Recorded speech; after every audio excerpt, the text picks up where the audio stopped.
eu gritar pro mundo que eu amo você, se eu abrir mão de tudo pra te merecer, pensar por um segundo, só não pede nunca pra te esquecer.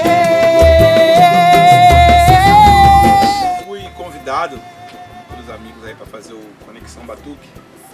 A primeira coisa que eu me preocupei foi em ouvir, né, a voz do cantor.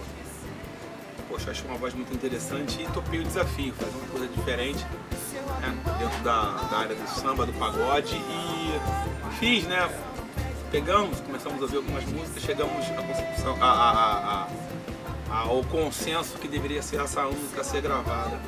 E a minha surpresa foi que o cantor ainda canta mais do que eu imaginava.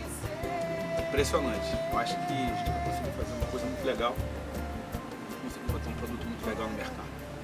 Conexão Batuque, isso aí.